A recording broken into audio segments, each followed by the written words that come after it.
Hello everyone. आज मैं 12th class में आपको ओम का नियम बताऊंगा।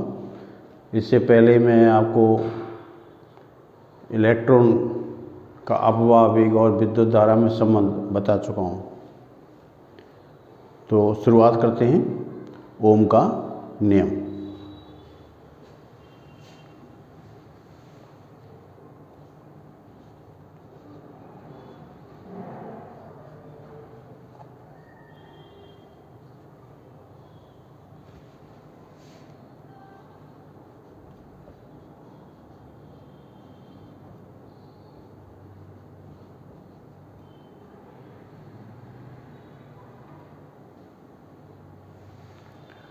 भौतिकी में ओम का नियम बहुत ही इम्पोर्टेंट नियम है और ये नियम सीधे ही हमें विद्युत विभव, विद्युत धारा और प्रतिरोध में संबंध बताता है। तो ओम एक वैज्ञानिक का नाम है, साइमन ओम पूरा नाम है इनका। तो इन्होंने ही विद्युत परिपथ में प्रवाहित होने वाली विद्युत धारा और उनके घटकों पर विभवांतर और उनके प्रतिरोध में संबंध स्थापित किया था। तो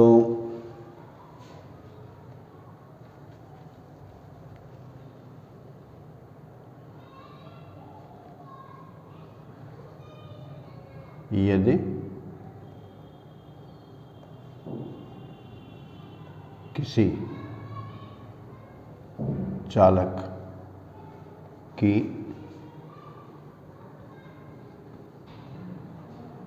भौतिक अवस्थाएं, भौतिक अवस्थाएं कौन सी हैं उसकी? लंबाई, क्षेत्रफल, ताप आदि स्थिर रहें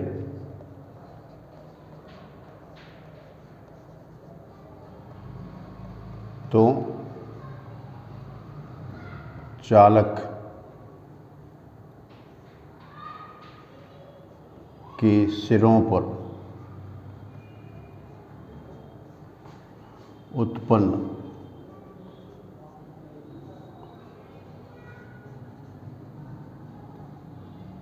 विभवांतर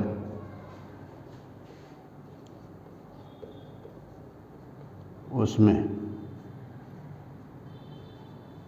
प्रवाहित विद्युत धारा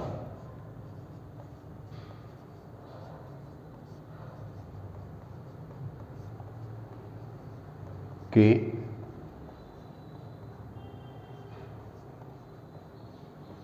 समानुपाती होता है। किसी चालक की भौतिक अवस्था, भौतिक अवस्थाएं लंबाई, क्षेत्रफल, ताप आदि स्थिर रहें तो चालक के सिरों पर उत्पन्न विभवांतर उसमें प्रवाहित विद्युत धारा की समानुपाती होता है। तो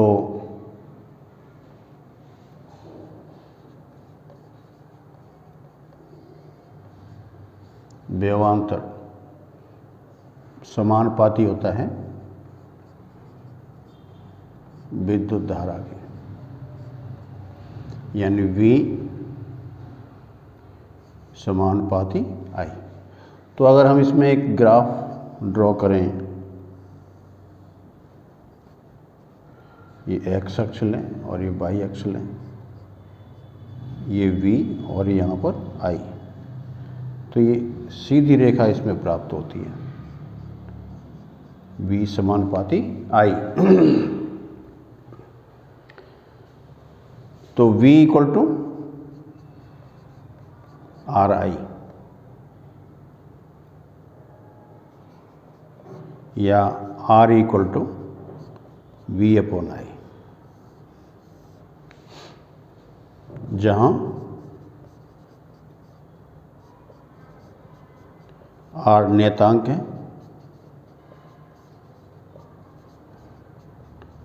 जिसे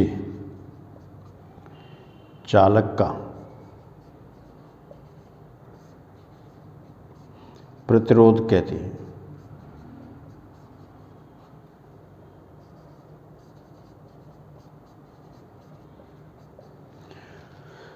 तो प्रतिरोध का अर्थ होता है रुकावट, बाधाएं। जब चालक में विद्युत धारा प्रवाहित होती है, इसका मतलब है कि उसमें इलेक्ट्रॉन का प्रवाह होता है, और इलेक्ट्रॉन के प्रवाह में जो बाधाएं पैदा होती हैं वही उसका प्रतिरोध कहलाता है। तो इलेक्ट्रॉन के प्रवाह में बाधाएं कौन उत्पन्न करता है?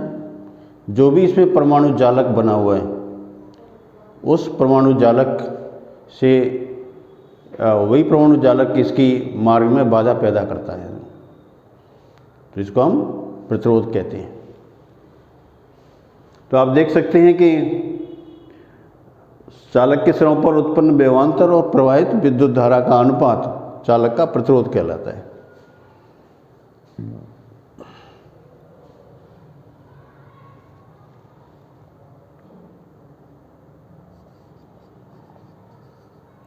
चालक के सिरों पर उत्पन्न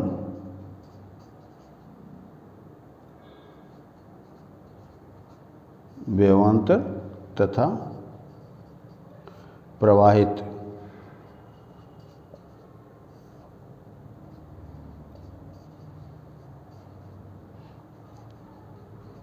विद्युत धारा का अनुपात चालक का प्रतिरोध कहलाता है।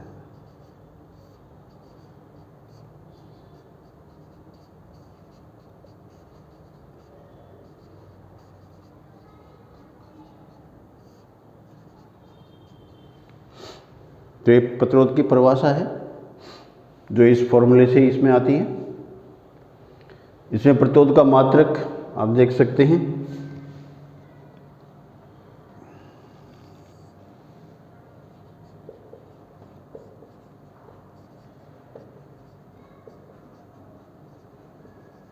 मात्रक।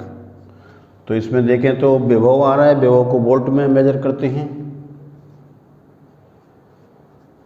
वोल्ट पर एम्पियर, VA-1। तो ये तो इसका व्युत्पन्न मात्रक है, इसका जो ये दूसरा इसका मात्रक होता है ओम। इसका ओम का ये सिंबल होता है, ये ग्रीक अक्षर है इसका, ये ऐसा ही मात्रक है, ऐसा ही मात्रक। ये MKS का मात्रक है। MKS पद्धति में व्युत्पन्न मात्रक है इसका, तो ये वोल्ट पर एम्पियर। तो अगर V का मान 1 वोल्ट हो, I का मान 1 एम्पियर हो, तो R का मान 1 ओम के बराबर होता है। तो 1 ohm equal to 1 volt upon 1 ampere.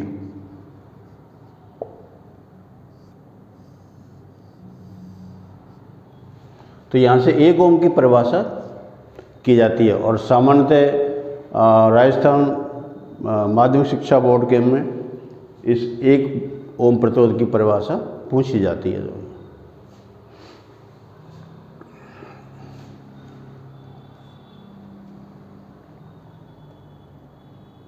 अतः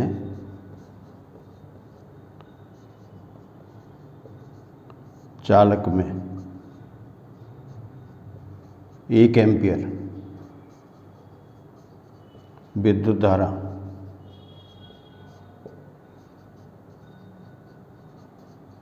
प्रवाहित करने पर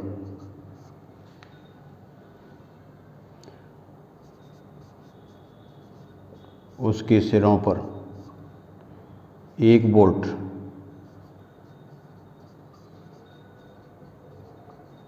विभवांतर उत्पन्न हो,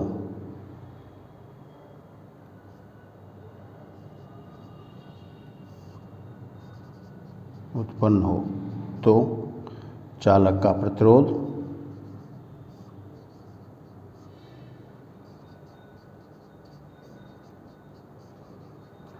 एक ओम होता है।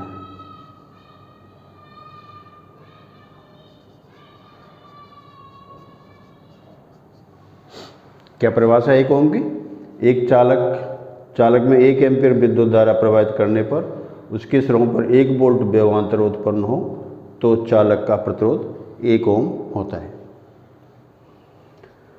So in Ohm's law, if the physical quantities of the conductor are kept constant, then the potential difference produced across the conductor is proportional to the current passing through it.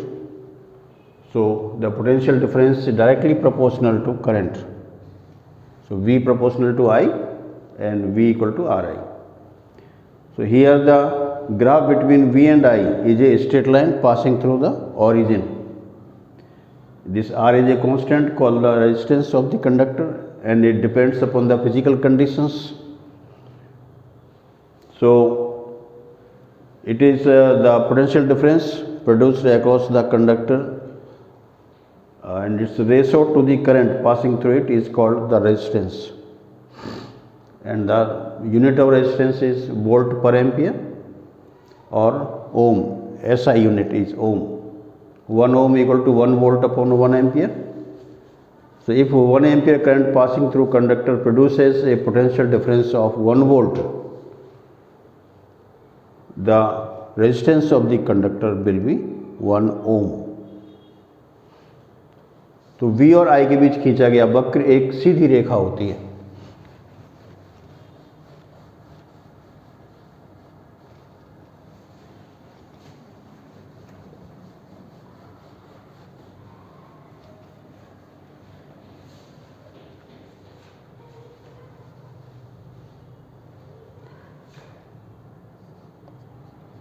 VI आलेख एक सीधी रेखा होती है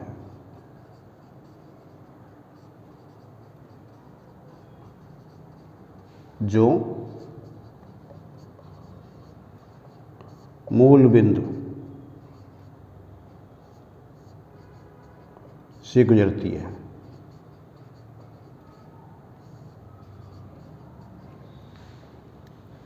तो ये इस तरीके से, जैसा मैंने अभी आपको बताया, 0 x और y, यहाँ पर हम ले लें इसमें विभवांतर,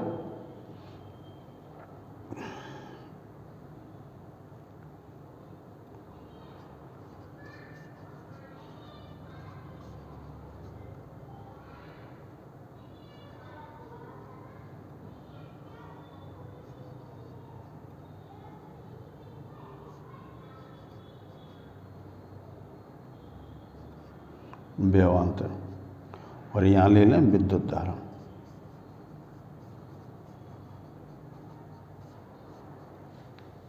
और इस तरीके से ग्राफ ड्रॉ कर दें।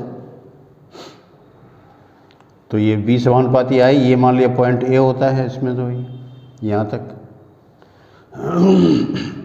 और यहाँ पर इसमें जो विभवांतर है ये सपोज करें V के बराबर, और यहाँ पर ये विद्युत धारा ये इसमें I है। अब इसका हम स्लोप निकाल लें, जो ये कोण थीटा, तो V equal to R I. तो एक सीधी रेखा, सरल रेखा y equal to m x, अगर इससे हम कंपैरिजन करें इसकी, तो m का मान इसमें r के बराबर है, x का मान i के बराबर है और y का मान v के बराबर है इसमें। तो r इक्वल टू m, इसका मतलब होता है प्रवणता, यानी इस रेखा की प्रवणता। तो जो भी यहाँ पर कोण आ रहा है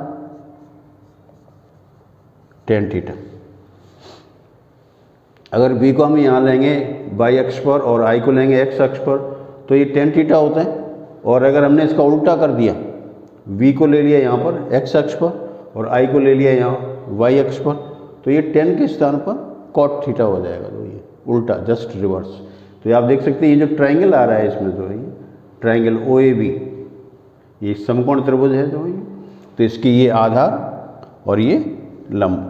तो आधार तो ये है इसका जो v के बराबर है, और लंब इसका ये है जो कि i के बराबर है। तो ये इक्वल टू, इसमें हम देखें तो इस पॉइंट को b डाल दें,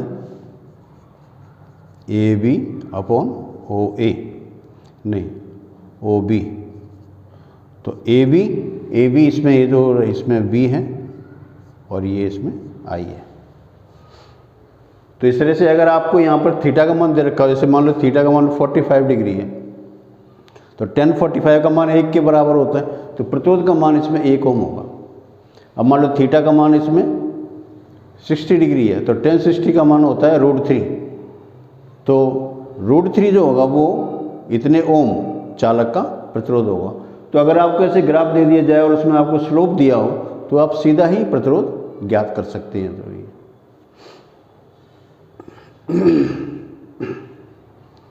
तो इसमें कंडीशन ये रहती है कि चालक की लंबाई, क्षेत्रफल, ताप और उसके पदार्थ पर कोई प्रभाव नहीं पड़ना चाहिए जो, क्योंकि अगर ये चेंज होते हैं तो इसमें R का मान अफेक्ट होता है, इससे ये प्रभावित होता है। तो ये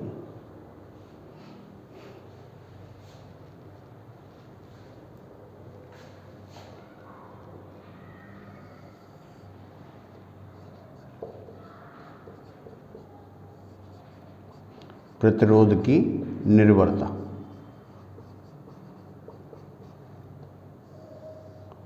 तो पहला फैक्टर होता है वो है आपका चालक की लंबाई,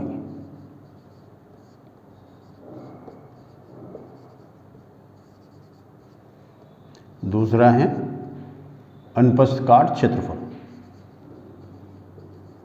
चालक का अनुप्रस्थ काट क्षेत्रफल, और तीसरा है ताप,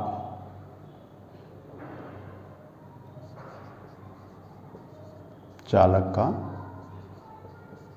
ताप, और नंबर 4 है चालक का पदार्थ। तो 4 फैक्टर होते हैं जिन पर चालक का प्रतिरोध निर्भर करता है। अगर लंबाई और इनमें से किसी भी एक को चेंज कर देंगे तो ये प्रतिरोध का मान चेंज हो जाएगा।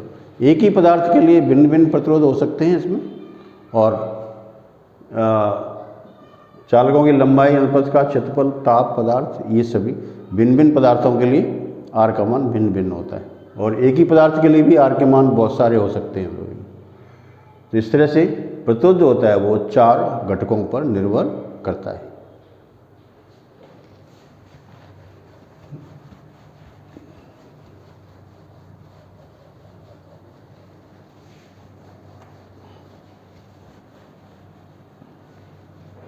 अब मैं आपको बता रहा हूं ओम के नियम की व्युत्पत्ति।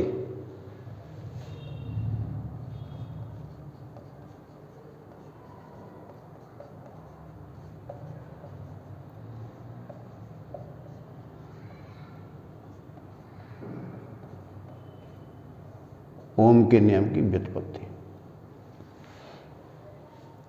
तो हम मान लेते हैं, माना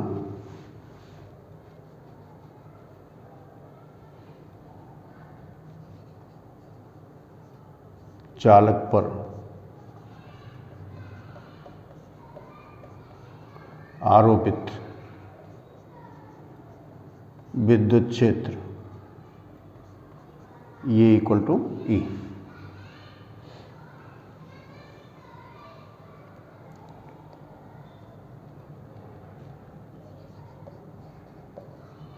चालक की लंबाई L तथा क्षेत्रफल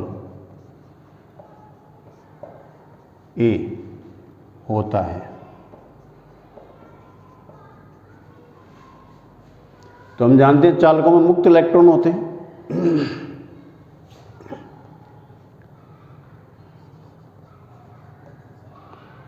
चालकों में मुक्त इलेक्ट्रॉन होते हैं जो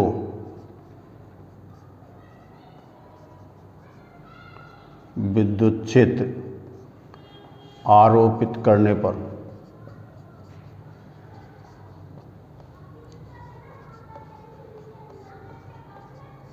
अपवाह वेग से गति करती है।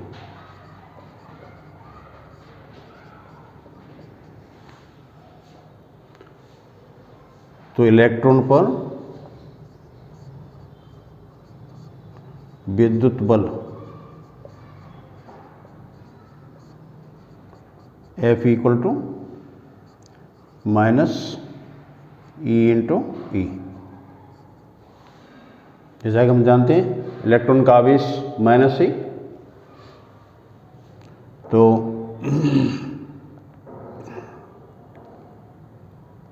और ये जो आरोपित विद्युत क्षेत्र होता है इसके कारण क्या होता है कि इलेक्ट्रॉन क्षणिक समय के लिए त्वरित होता है।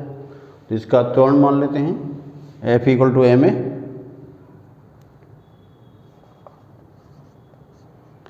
M a equal to e into e, जहाँ m इक्वल टू इलेक्ट्रॉन का द्रव्यमान और a इलेक्ट्रॉन का त्वरण। तो ये हमने न्यूटन के द्वितीय नियम से लिखा है।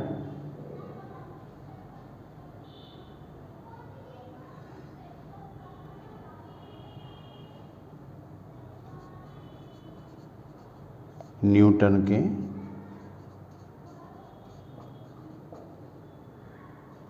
द्वितीय नियम से।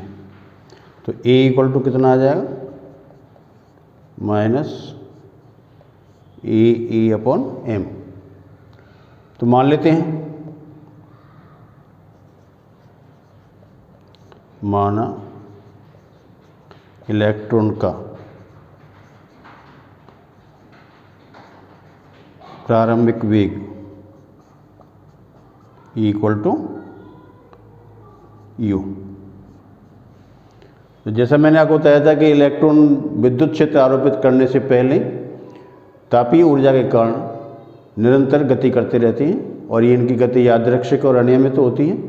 विद्युत क्षेत्र लगाने पर ये क्षणिक समय के लिए त्वरित होकर के एक नियत वेग से गति करना आरंभ करते हैं। तो गति का प्रथम समीकरण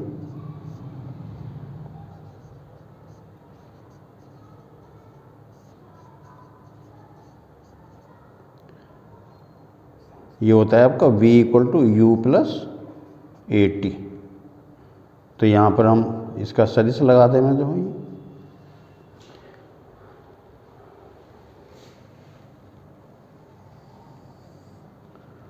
तो ये v equal to u plus a के स्थान पर minus e upon m into T.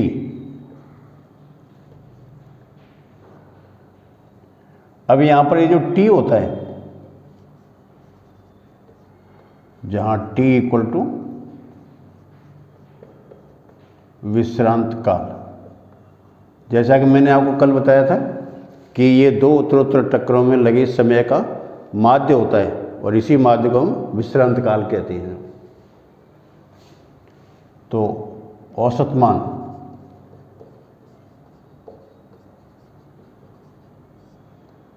V average equal to U average plus, इसको यहाँ माइनस चिन्ह लगा दें, minus e upon m into t.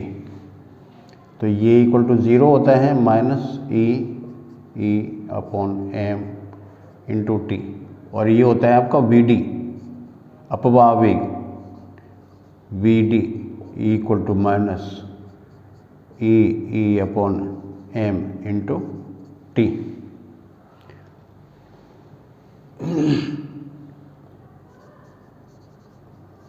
जहाँ एवरेज यू ये इक्वल टू 0 और average b equal to v d, electron का अपवाह वेग।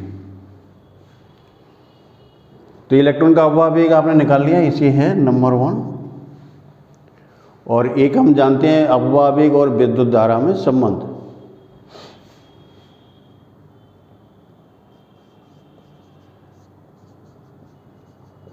हम जानते हैं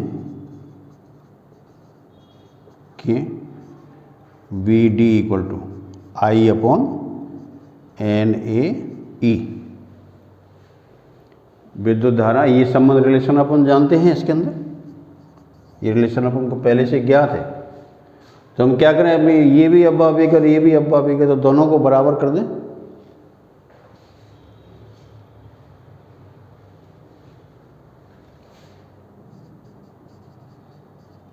जहां आई चालक में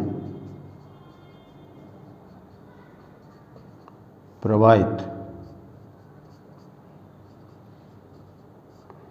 विद्युत धारा,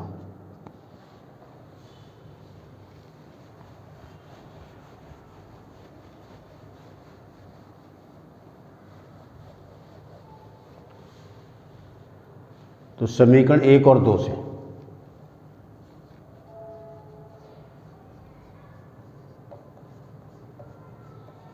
एक और 2 से ये आपका,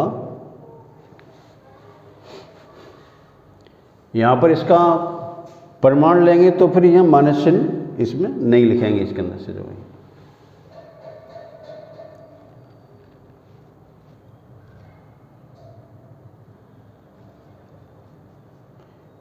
ए अपॉन एम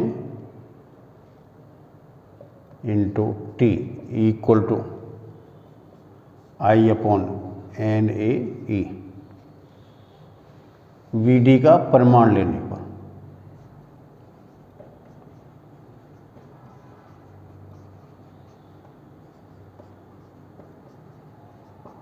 तो प्रमाण लेंगे तो उसमें माइनस चिन्ह नहीं रहेगा इसके अंदर से जो है। और जो विद्युत क्षेत्र होता है ई, ये इक्वल टू होता है वी अपॉन एल, वी आरोपित विभवांतर और एल चालक की लंबाई। सो ये e upon m into t, और इसके स्थान पर लिख देंगे v upon l equal to i upon n a e, और v equal to m l upon n a e square into t, और ये इसमें आ गया i. So b equal to, ये जो पूरी राशि होती है ये कांस्टेंट है। एम इलेक्ट्रॉन का द्रव्यमान है, एल चालक की लंबाई है, एन इसमें धारा इलेक्ट्रॉन का घनत्व होता है, ये क्षेत्रफल, ई इलेक्ट्रॉन का आवेश, टी विश्रांत काल। तो ये दिए गए चालक के लिए कांस्टेंट होते हैं। इन भौतिक अवस्थाएं अगर सेम रहें तो इनमें कोई इफेक्ट नहीं पड़ता है। तो ये इक्वल टू बी समानुपाती आई।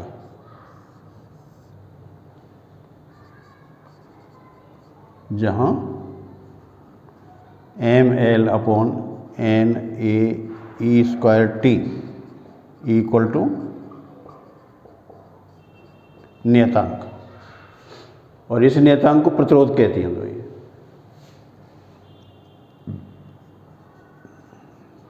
जिसे प्रतिरोध,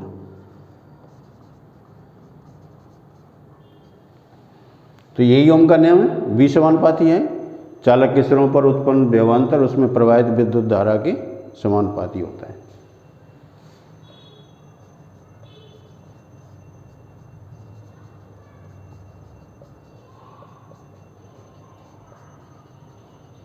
यही ओम का नियम।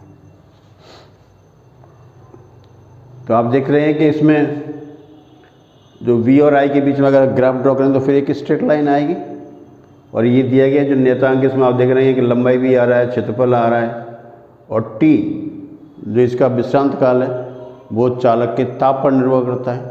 ताप जितना ज़्यादा होता है T का मान भी उतना ही अधिक होगा, यानी चाल तार में फिर इलेक्ट्रॉन जो होते हैं उतनी तेज़ी से टकराते हैं, तो T का मान बहुत कम हो जाता है, जिससे इसकी वैल्यू बढ़ जाती है।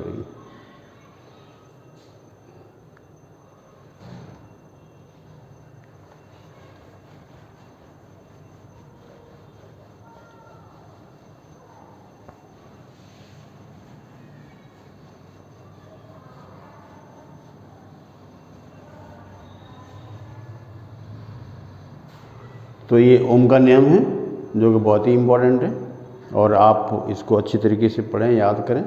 और इसमें प्रतिरोध की जो परिभाषा है वो सामान्यतः बोर्ड के अंदर पूछी जाती है। Thank you.